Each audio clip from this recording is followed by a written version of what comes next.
If the British Empire and its Commonwealth last for 1,000 years, men will still say this was their finest hour. We stand for Queen, country, and video games. BRB UK. Worse teeth, better accents. Hello, and indeed, ahoy, hoy, and holiday time felicitations to you all. It's episode 273 of BRB UK. This is window number 273 in the world's largest advent calendar. I hope you're grateful. I'm Dan, I'm one of your hosts, and I'm joined as always by Timothy X. Hibbs, Esquire. When you say joined as always, that sounds like I'm always with you. I know people have probably been given clues in the past me and Tim have shared a left butt cheek since 1979. But he came out 2 years before me, so it was very awkward for my mother.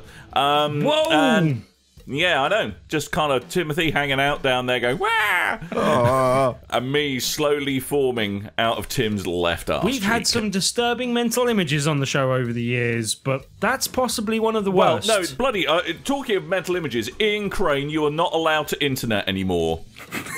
Oh, God, yeah. Yeah. No more interneting for you. No more internet for you, sir. No more interneting for you, you Aussie convict gimboid. Which is a problem because you're producing about 120% of the blog content we have at the moment, but God damn it. We'll just have to live with it because it's not worth it for the burning of my eyes I had to do when reading Twitter. Yeah, indeed. So going on from Mr. November to Coleman, hello. Hi! How you doing? All right. All right. Get ready for work, do this. Excellent. Good times. Yeah. Yeah, putting the prep in for next week's show. This is all good. It's fun times. Yeah. Hey, Dan, how are you doing? Have you made any elaborate giant purchases lately? Nah, just a house. I heard you bought Fox.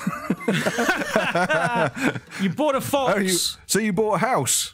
I bought a house. Is it a very big house in the country? No, it's a 3-bed, 2-bath house in Langley, which is, close enough, I suppose. He lives in a house, a 3-bed, 2-bathroom house in Langley. How close to CIA headquarters is it? Is it, in fact, CIA headquarters? It is CIA headquarters, yes. You've bought CIA headquarters? I did buy CIA headquarters. Are you the CIA? No, I just like rectal searches whenever I come in through the front door. I like the image of you having to go through like a series of security checks on your way into your front door now. Yeah, absolutely. You just have to back up into it, Tim. And you can actually, if you're playing your card right, and you know how sometimes if you've got a lot of bags, you kind of open the door arse first. You kind of try to open the arse. If I position it right, they should be able to get the finger up there through the letterbox, so I can have a seamless entry procedure. Seamless entry procedure is a worryingly bad sentence. He doesn't need a lot of rest to get security so, chests at the moment, in Langley. In Langley. So at the moment, all it has is 4 walls and no distinct roof. Since they haven't finished building it. Oh, yet. is it so, you bought off plan? Is that the phrase? No. We actually saw a one that's the same spec built. Right. But our actual house is a very big house.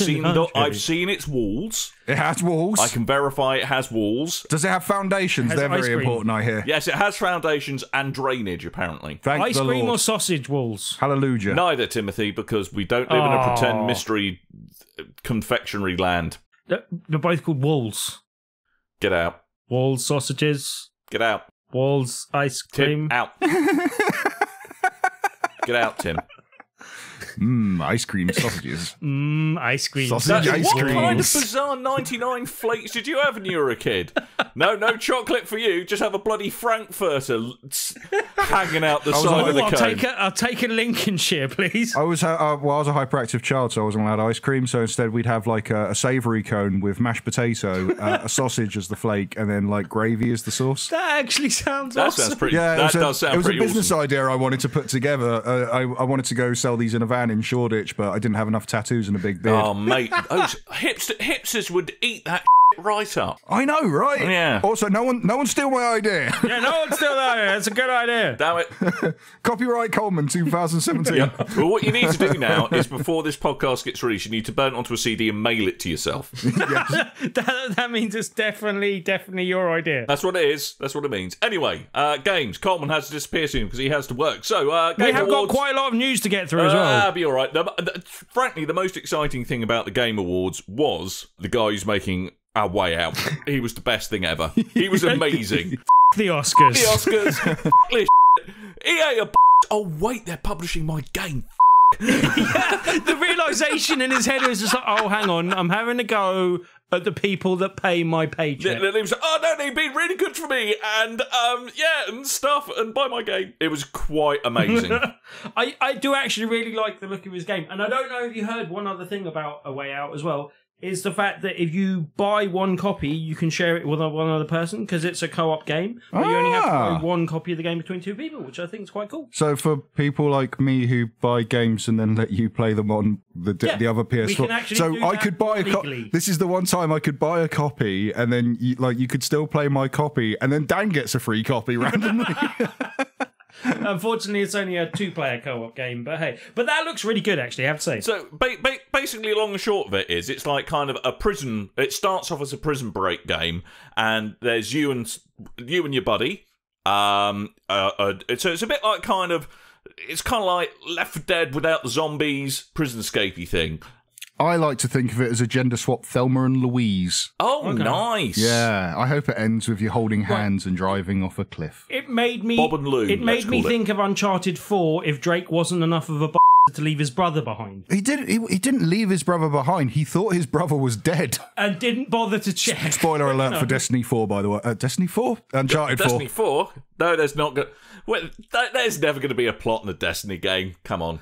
So yeah, it looks a really intriguing game. I mean, it's co-op only, though, is the thing. But that's why I think it's a good thing they were giving, like, you can share one copy between two people, because that's quite good. I hope it's not style over substance, because his mouth is writing some pretty massive checks that the game's gonna have to cash. And when he says, I quote, if people tell me this game is I'm going to tell them to f*** off because I believe in my game and it's awesome, or pretty much. I also think like that man had a very glassy look in his eyes. He said he was jet lagged, but I reckon there's some nose Chemical clams somewhere. influences. Well, what you do need after jet lag is some stimulants. That's all I'm going to say. Did either of you play Brothers? No, I heard good things, though. No, I heard a lot about it. Yeah, it was really good. Like you say about him possibly being coked out of his eyeballs, but apparently he is just like that. No, we did not say that. We were very careful not to say that. We didn't exactly say that. We kind of hinted. I said it. He pretty much said it. But apparently he is just like that. Like Giant Bomb was saying, he's like that all the time. It's not any chemical influence. That's just him. Very much that is what he's like. But that wasn't the only fun in games, although that was frankly the highlight and frankly put everything else into just abject shade. Although, can I just say, bloody well done, Breath of the Wild Game of the Year. I haven't played it, but everything I've heard about it, you know, it's that kind of game I might just declare it my game of the year, even though I've never played it, because it sounds amazing. Yeah, they announced as well as winning the Game of the Year award, they showed off the new DLC as well, and then went, and by the way, it's out right now. Which we've seen a little bit of the DLC before, and I wasn't overly bothered because I was watching it going, didn't we see this at E3? I thought we saw this at E3. And then all of a sudden, Link's got a motorcycle from Mario Kart. And I was like, all right, okay, we didn't see that, definitely. So, yeah, Game of the Year, Legend of Zelda, Breath of the Wild, now with motorbikes. What more could you ask for? Exactly. I was going to ask, though, Coleman, as someone that's played at least a bit of both games, would you say that was definitely better than Mario Odyssey? I think overall, if you've put the hours into Breath of the Wild is probably a better game. But I preferred Mario Odyssey just for its sort of... When you've got a console that doubles as a handheld, and I'm using it mostly as a handheld, Mario is the perfect game, I think. Just that sort of pick-up, put-down nature of it. Whereas Breath of the Wild, I have a tendency to play it, stop, do something, come back and go, oh, bugger, I don't know where I am. I don't know what I'm doing. So, yeah, it's just a bit daunting. It's like when you step away from Skyrim for a while and then you come back and go, where am I? It does the exact same thing in Breath of the Wild. So I actually preferred Mario to be honest. Yeah, okay. I was just interested that fair enough. No one really seemed to pipe up for Mario in the face of this getting in the face of Breath of the Wild getting Game of the Year. So just interesting. It's because they're like out of the games that have come out this year. I think those are the two best games that have come out this year. So you can either be Camp Mario, Camp Link, but to be honest, most people will probably be Camp both of them. At least one of them won. I didn't think either of them were Camp myself, but hey, I think you're Camp. Camper and a row of tents. I thought it was a row of pink tents was the phrase, but hey. At Christmas. Can we talk about the real winner of the Game Awards? We've already talked about him. He's that French dude. No, Death Stranding. And its messed up trailer. I am so confused by that game. Can I just say, why is that bloke eating a baby? Norman Reedus, what have you been up to? What are you crazy Hollywood's guy? weird. I watched that trailer and I was like, I know he's weird, Kojima, right? I know he's weird, but You got that idea, did you? But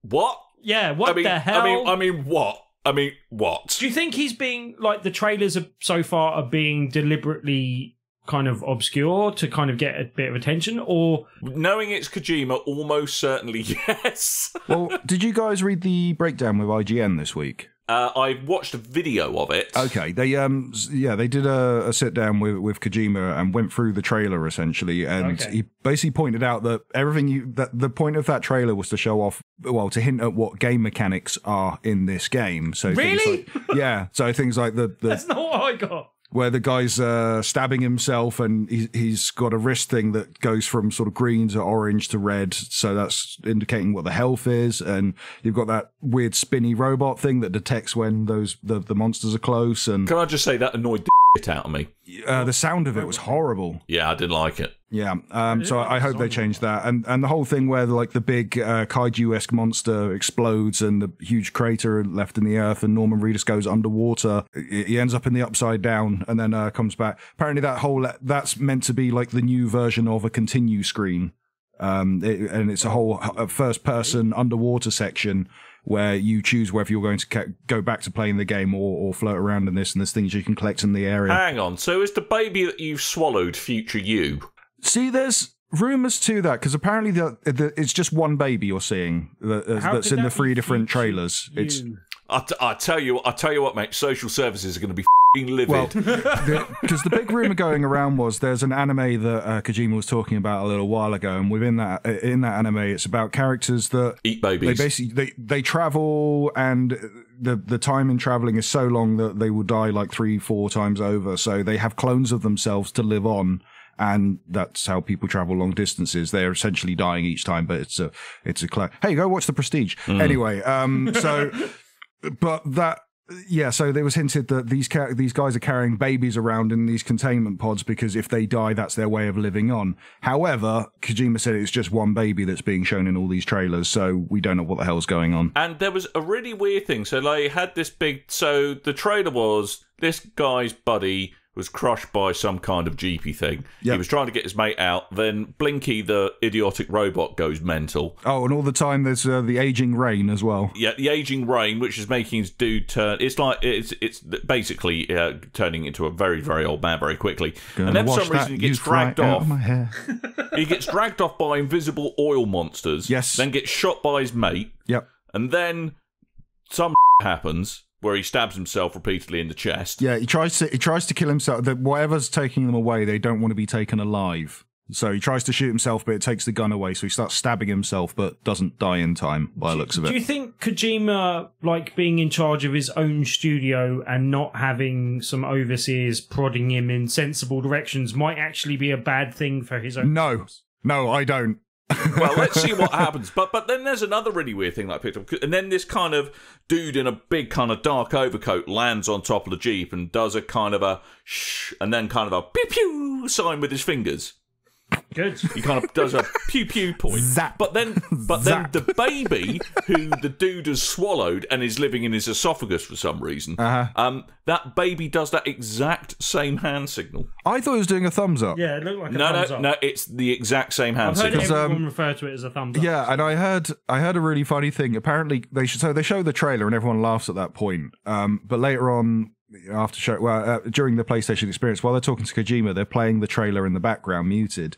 And apparently everyone in the row, when the baby turns up, they all put their thumbs up in the crowd to do it in time. So, yeah, I thought it was really cute. But yeah, I love that he's getting to do his own thing, and it just means here is insanity. I love it. I can't wait to see what the hell this thing is, because I'm a big fan of like really obscure movies, and putting that in video games is a big plus for me, especially like games with a budget like this. See, but I for me, Metal Gear Solid got slightly worse as it got more convoluted and got away from the original story of the original Metal Gear Solid. I have to say, you know, I think it's no coincidence that Metal Gear Solid 2 featured a section named after bits of the intestinal tract, approximately at the time when the series started disappearing up its own arse. Well, yeah. I really liked 1, 2, and 3. 4, it took me a while to get used to it, but I liked it. 5, I like it, but I think it's a terrible Metal Gear Solid game.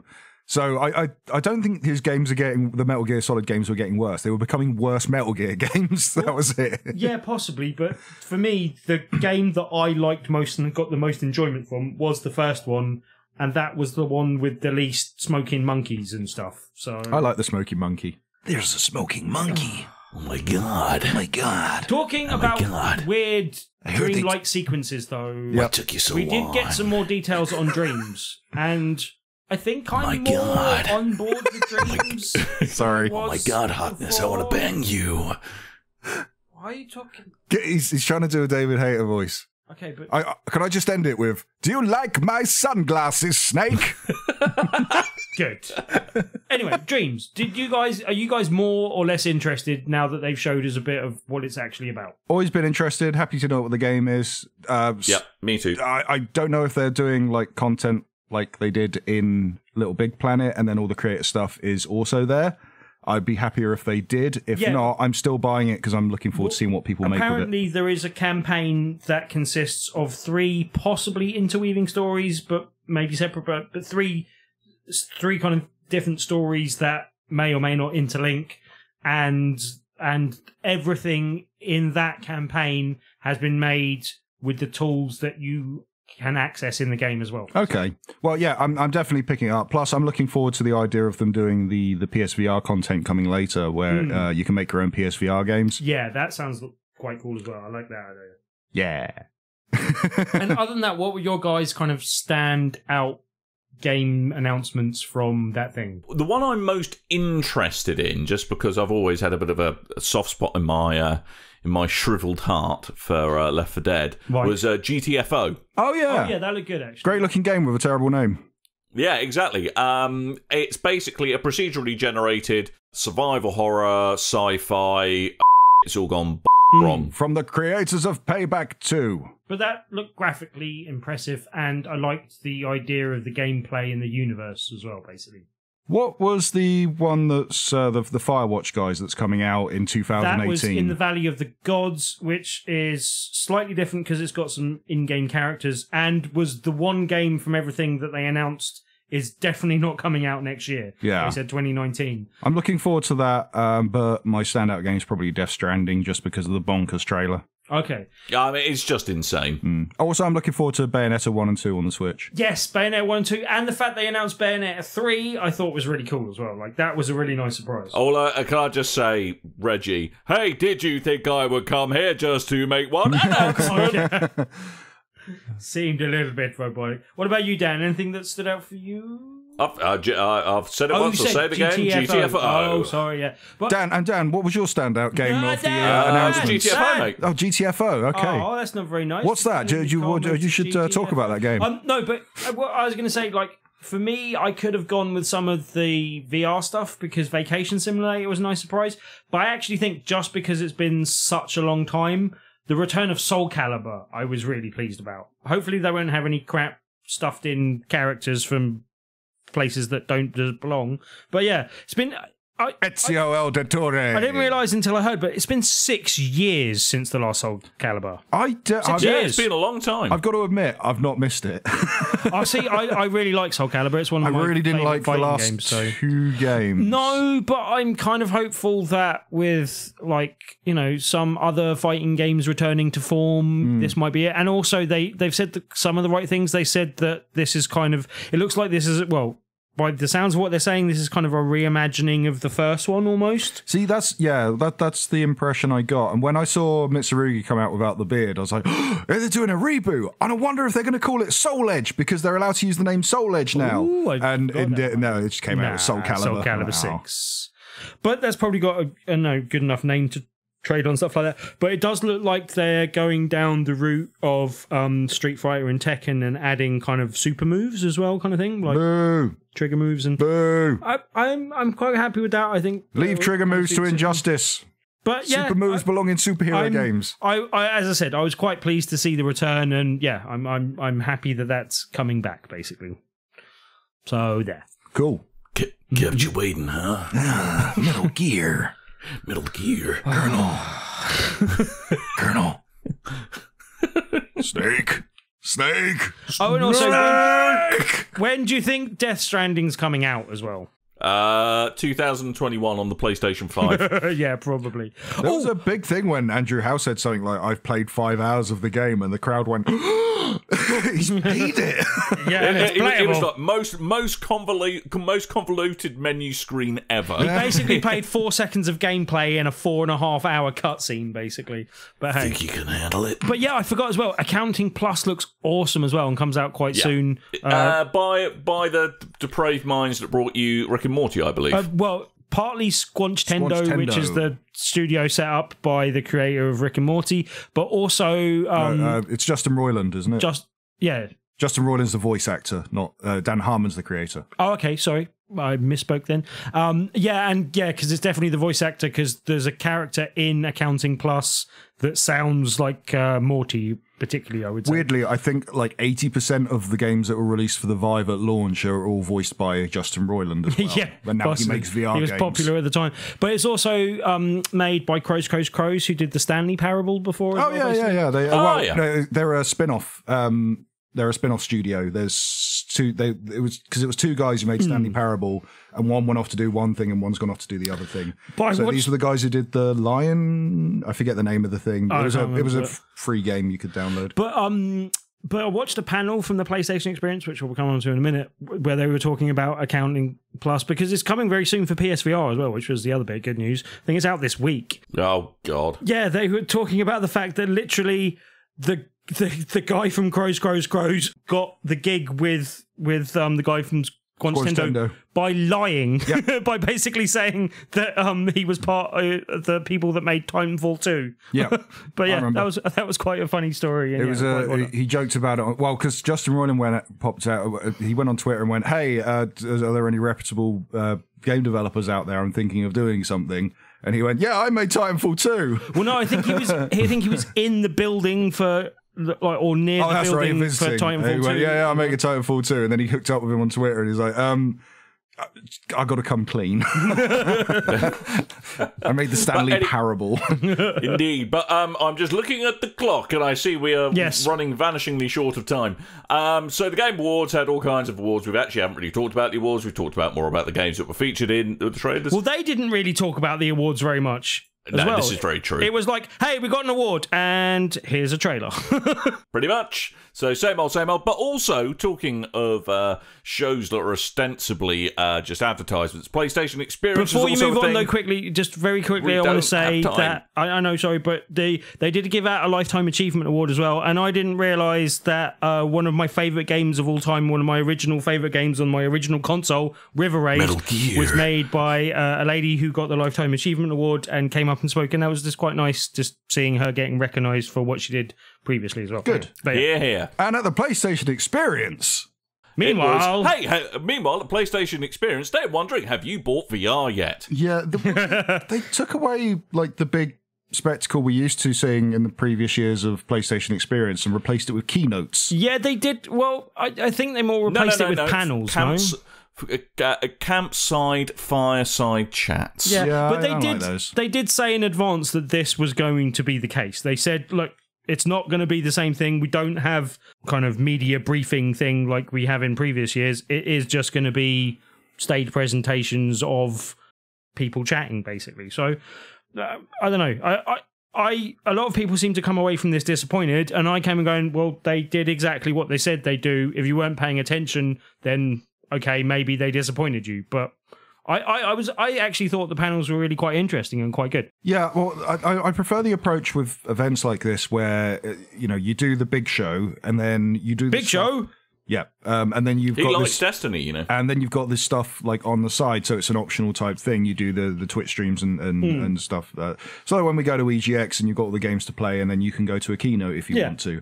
I prefer it to be that sort of thing rather than just like the whole thing is replaced with that, because it's not for everyone. I prefer like the big announcements and trailers and stage demonstrations and stuff rather than.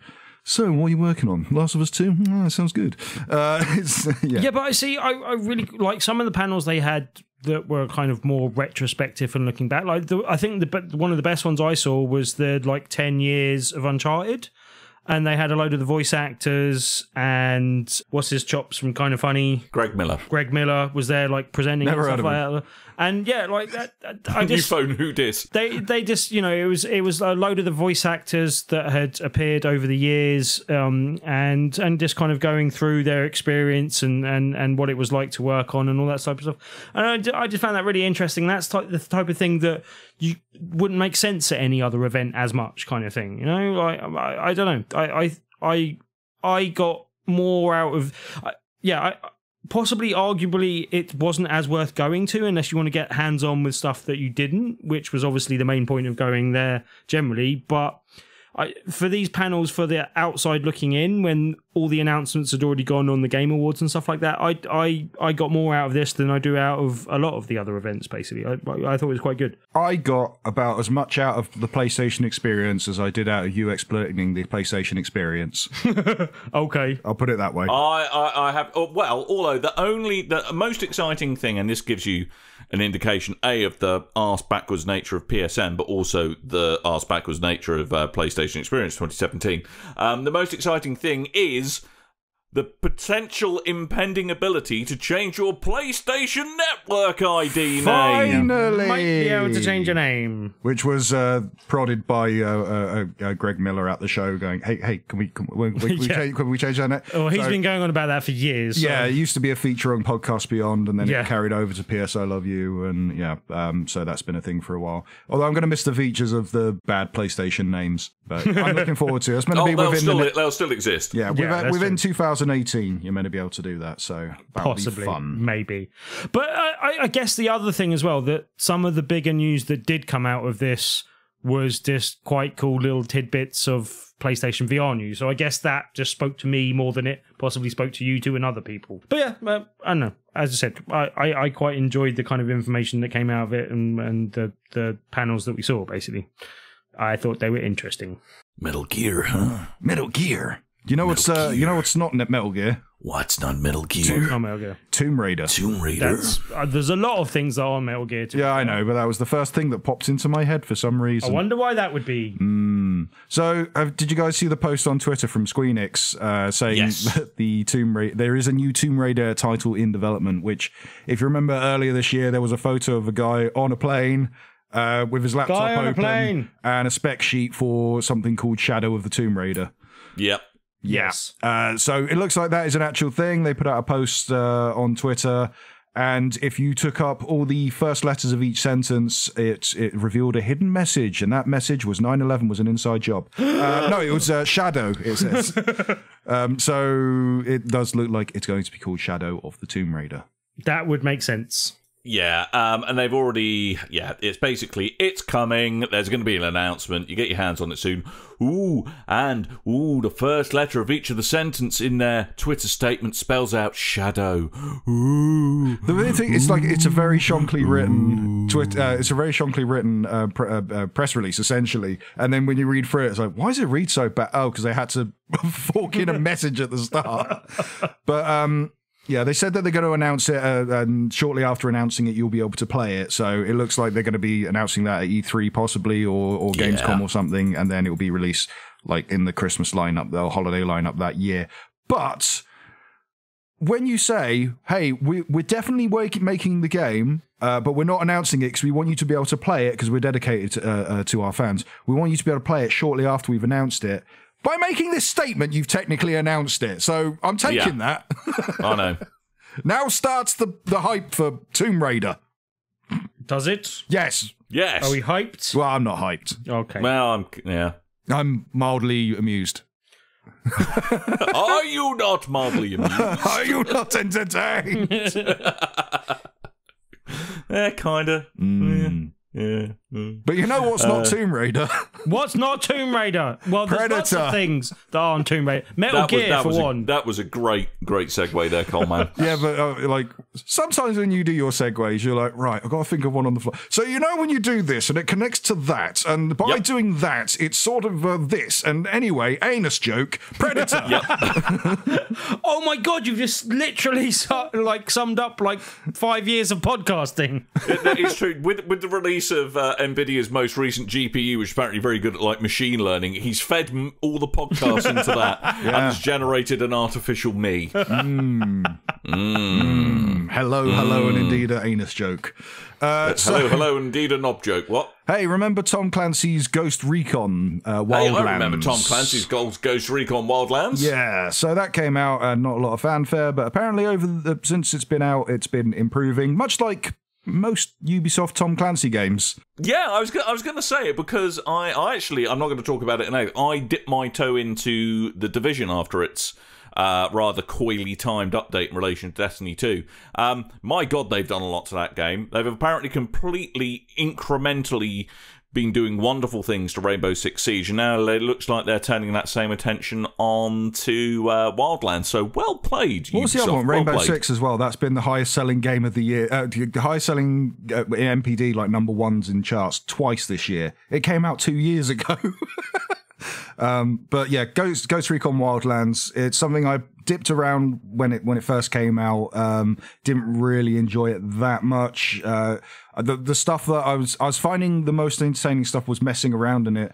But I was playing GTA Online at the time, and you could do more messing around in that. So I never really I never really pulled the trigger on buying the game myself. However, there was a new teaser shown off this week, and I think they've done the full game live stream yesterday, in fact, where they announced a new game mode called The Hunt, where your team is being hunted by a predator, and that sounds awesome. Yeah. And I want to play this game mainly so I can quote Predator in my awful Schwarzenegger God. we're playing. Please don't release it, Ubisoft, for the love of God. That sounds worth it just for that. We can kill it. But this looked really cool, I have to say. Like, I kind of didn't buy the previous game, but like Ubisoft are doing such a good job of supporting their games long term at the moment. Like with paid and non-paid DLC and stuff, like they're doing a really good job, especially in comparison to the kind of shitstorm surrounding EA and your beloved Activisions and stuff. Yeah, they seem to be doing really well. Hands off it. He's very sensitive. He's feeling a bit butthurt at the moment. Well, not surprised. So I'm going to go pick up a copy of Wildlands. I don't know about you boys. Excellent. Yeah, I'm really tempted. And I'm really looking forward to them sticking the Xenomorph in the Division. That'd be great. That would actually kind of work. Yeah, I'll be happy with that. Excellent. Yeah. Excellent. That is good. Dylan, you son of a Metal Gear. Quick, smear cold mud on your face so he can't see you with the heat vision. Spoilers for the Predator, by the way. Yeah. Anyway. He's gonna take his mask off and be like, and then spoilers for and then Predator, it blows up. not The Predator. The Predator's the film that's coming out next year, so you can't spoil that yet because you haven't seen it. Another Predator movie. I'm not sure if that's good or bad. It's probably bad. I think it's going to be amazing. Could it be better than Predators? Or it's got to be. Everything's better than Predators. Well, no. Yeah, everything is actually better better than Alien vs. Predator 2. I liked the first one. I hated the second one. Anyway. Yeah.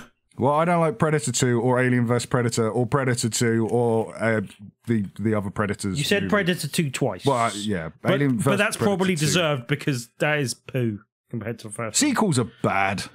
Not always. Sequels in video games, normally better. Often better. Number 2s, especially. Right.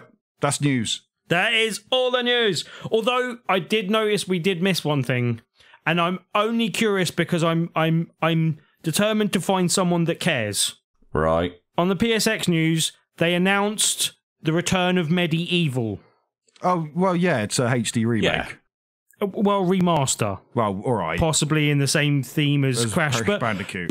But everyone seemed to care about Crash Bandicoot. Nobody seems. I don't know a single person that is like a massive medieval fan. I could be wrong. Right. If there's one out there, I'm just putting the call out there. No. I played Medieval. I enjoyed Medieval. It's not aged well. I don't know if you've gone back to it at all recently, but they got one that sold relatively well. So they got a sequel.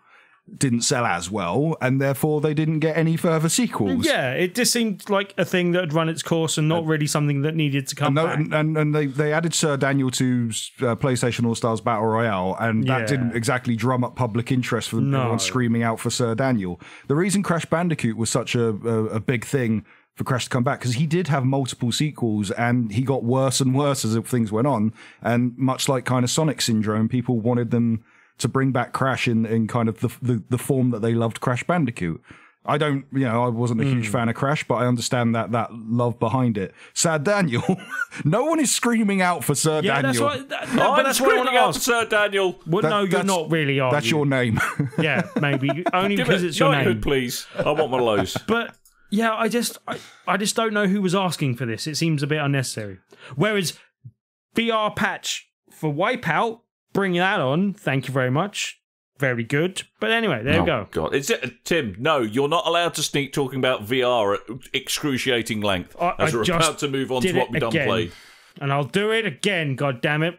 If you give me a chance, I'll talk about the Eco the Dolphin thing as well. But hey, it wasn't really Eco the Dolphin, Jupiter and Mars. But anyway. But you get to have sex with dolphins in VR. That's not true. Tim loves these games. I don't think they actually have proper sex. I think they just spaff into the water.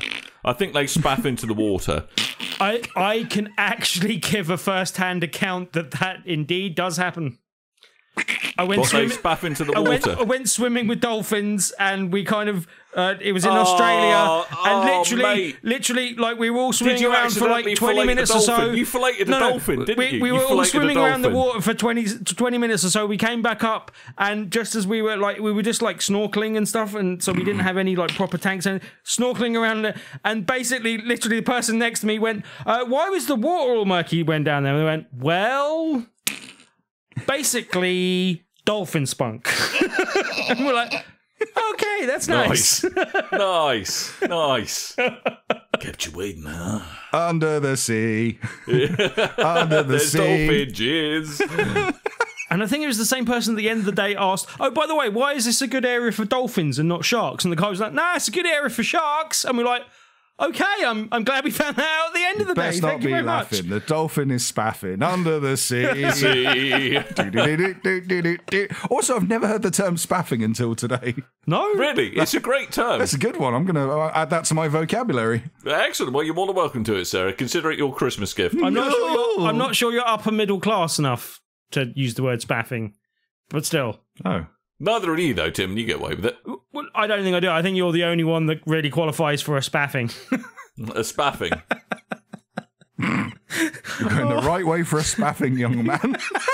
I'm going to take you behind the bike sheds and give you a ruddy good... Anyway.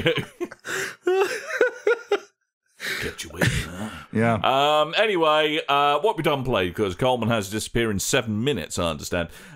So, I played more Destiny 2. Say it ain't so, Dan. Yeah, I know, right? Is it still bad, Dan? Well, I was kind of holding fire on being completely damning on Curse of Osiris until the Raid Lair came out. Some Raid people Lair? pronounce Lair, not Lair. Some people pronounce Lair, Leia, and I don't understand why. Princess Leia. No, that's different. That's Leia. Well, L-E-I. Anyway, I digress. Dragon's Lair. Shut up. I'd Leia. Jet from Gladiators.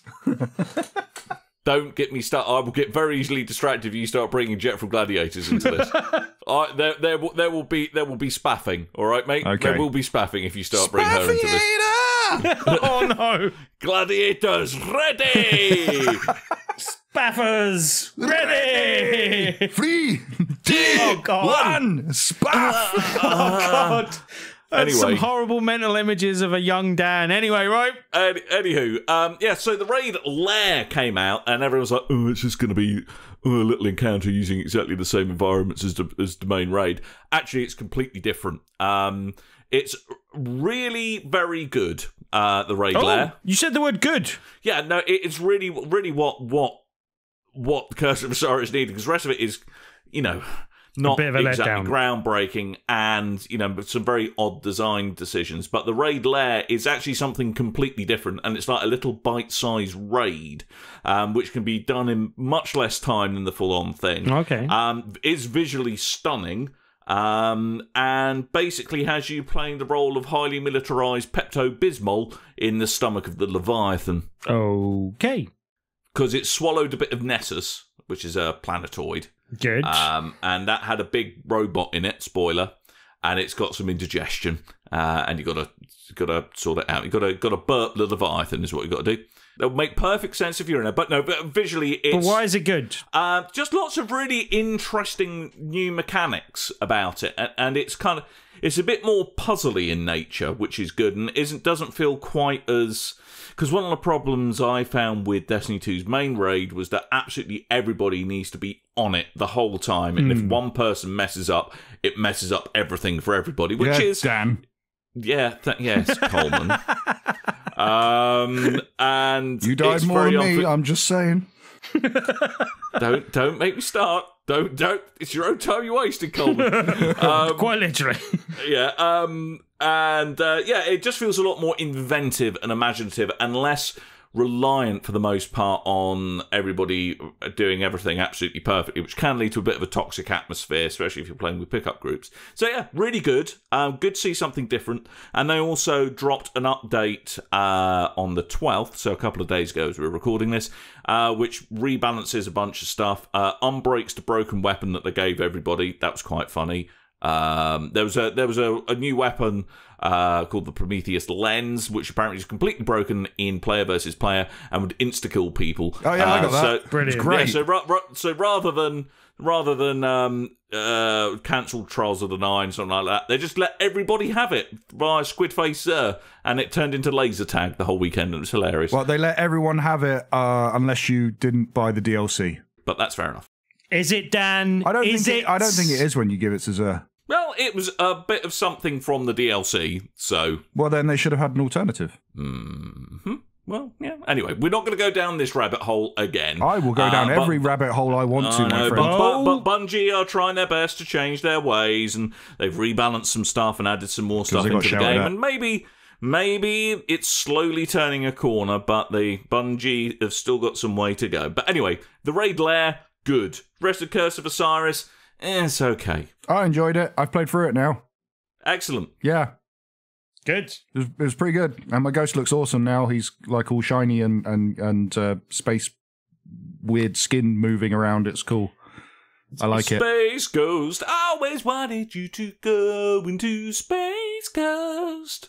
Intergalactic. Is your ghost green and likes eating lots of food and sliming people? No, he's like he's got this weird. It looks like space. His skin is made of space. Cool. You got the exotic Space Ghost. Yeah, I really like it. Space Ghost? Yeah. Coast to coast? That's the one.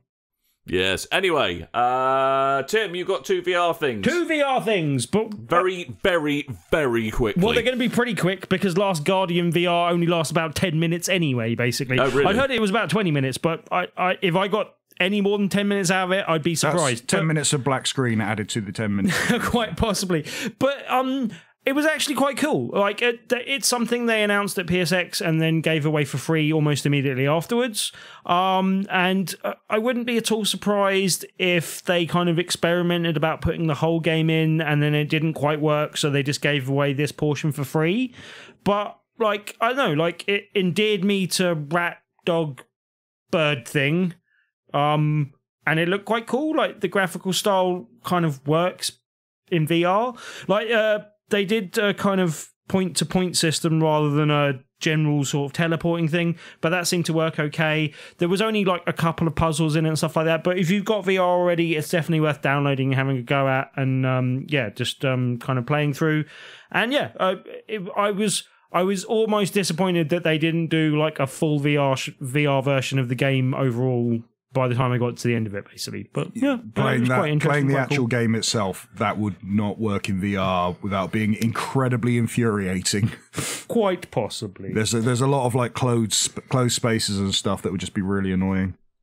But it's not only The Last Guardian you played, you also played Doom VFR, which I understand stands for Very Fudging Real. Yeah. Almost.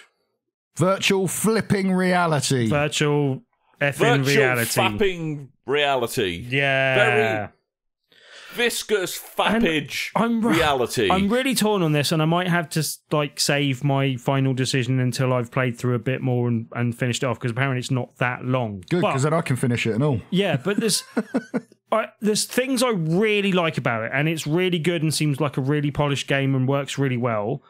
There's one thing that I'm definitely not liking about it so far, and another thing that's putting me off it a little bit. The first thing that I'm really not liking is the fact that it generally feels better to play with Move controllers, apart from the fact they haven't given you the ability to either rotate your person, like rotate the camera, or recenter the camera. So literally, if you go off kilter, which you can do by like teleporting at a funny angle type thing, then you can literally spend the rest of the level facing walls when you want to be facing left and right to 90 degrees to where you are, and you can't do anything about it. And I've never seen something so stupid in my life, basically. I don't understand that at all.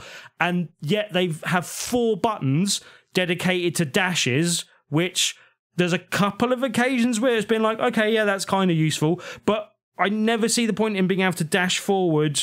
There's a dash backwards, which might be occasionally helpful, but I'd much rather be able to remap those to being able to spin left and right, because not being able to do that is infuriating me multiple times in like almost every level, to the point where I gave up and went back to the DualShock, but it doesn't play quite as well with the DualShock, basically. Well, probably because they're wanting to stop you vomiting all over your living room. But it's got a teleportation thing, yeah? And you can turn when playing with the DualShock. You just can't turn when playing with the thing. And in the DualShock, I only kind of just went back to the DualShock and messed around with it for a bit, but I couldn't find a way of doing the dashes on the DualShock. So if you don't need dashes on DualShock, why do I need it on the Move controllers when I don't need turn? Would you say your hopes were dashed? Yes. But there's some really nice touches. One of the things that every game in VR probably needs to copy from now on, that's a really nice feature, is it's got the position of the camera on the in-game compass. So you can literally see where your PlayStation camera is on the kind of in the in-game UI, which I think is a really good idea.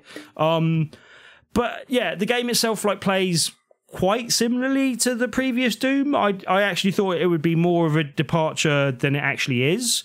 But yeah, as I said, those control things have been frustrating me a little bit. And I've also now got to a point where there didn't seem to be very much combat that was at all challenging up to a point, and now there's a massive difficulty spike, and that just seems a bit like, okay, really? To the point where I actually got frustrated playing one level and gave up last night and just messed around with other stuff, basically. But yeah, bit of a shame. Also, I've just bought Gang Beasts and tried out a bit of the single-player content, but I will reserve judgment until I've played the multiplayer content, because I think that's going to have a much more positive feedback from that, basically. But hey. But yeah, Doom VR's a funny one at the moment. But anyway. Right. We have run out of time, ladies and gentlemen. So it's time for us to disappear. Coleman will be speaking, hopefully very, very soon, about Human Fall Flat on the Nintendo Switch. He will, well, hopefully next time you hear us in your ear faces, he will have something to say about that. And that will probably be on our end of the year show, I reckon, on the 22nd of December. He says, making an arbitrary date for us all to do something. Yes, we're doing our end of the year show, so that's our Christmas/New Year show, because we don't really label it. So we just call it the end of the year show, and we talk about the games that we were looking forward to, because I go back to the old shows and listen and write them all down, and then the games we are looking forward to this year, the next year, and our favourite games of the year. And then Tim tries to derail it all by talking about his favourite VR games instead. Yep. Definitely, that's so exactly we're going to how it ban goes. him from doing honourable mentions and best VR games and other side things that we don't. Favourite use of an umlaut in a game. I hate to give you spoilers, but most of my favourite games this year will be VR games. But Well, then it will just be free VR games then. Good. Not 3 games and 3 VR games and 3 mobile games and here's the best features of Star Coleman, Wars. I like and cheating. Anyway, fun though that is, we've got to say thank you to a couple of people as well before we disappear. So from the iTunes section of the iTunes, finally, and this is from the United States section of the iTunes. I would like to say... USA! I would like... no. I'd like to say thank you to the upstanding Bamboo Curtain Rod Nice. from the UK How do section. you know he's upstanding? Bamboo is strongest wood. Exactly Bamboo what rod. Coleman said. I've seen Rush Hour 2. Good. Exactly. Listen to Coleman, you might learn something. I very much doubt it. You are pretty stupid. And from the UK section of the iTunes, I'd like to say thank you to Planet Chris, which is presumably a Coleman-themed theme park. That sounds awesome. Doesn't I want to it go to not? Planet Chris. And from the Twitter, I'm just going to do this because speed. Gabriel Romo, Mark Fawcett, Nelly, Ian Alexander Crane, and his fine collection of Speedos, Dallas Lynch, Pete Lindsell, and Zach Wood. And from YouTube, say what? Say what? From YouTube, Chris Nichols. Hey! Thank you one and all for all your very kind words. Which is a good reminder that we put our episodes up on YouTube as well. You certainly do. YouTube.internet/BigRedBarel. That's correct. .net. That's how it works, right? So anyway, we have got to disappear. As I alluded to, put your favourite internet website in, just put /BigRedBarel after it, see what happens. You might come up with something. So I Don't have slash been Big Dan. Red Barrel. That's What? bad. Don't slash Big Red Barrel. Don't worry. Carry on. It's okay. You go Okay, now. good. Right, fine. I've been Dan. I might have been Tim. Maybe. I have been Coleman. I'm going to play Sea of Thieves this week, by the way. Ooh. Oh, sweet as, mate. I'm interested to see how it is, because I quite like to play that as well. Ooh, ah. You don't know Timothy, I think it is the correct pronunciation. So anyway, we are going to disappear. Have a very lovely time till we next find ourselves nestled in your ear canals. And until next time, dear listeners, toodle bye.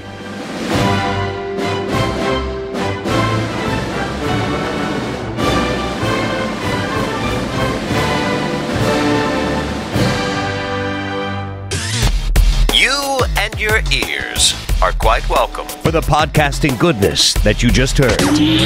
Why not roll on over to BigRedBarel.com for more podcasts, news, reviews, and videos from the biggest, reddest site on the internet, BigRedBarel.com.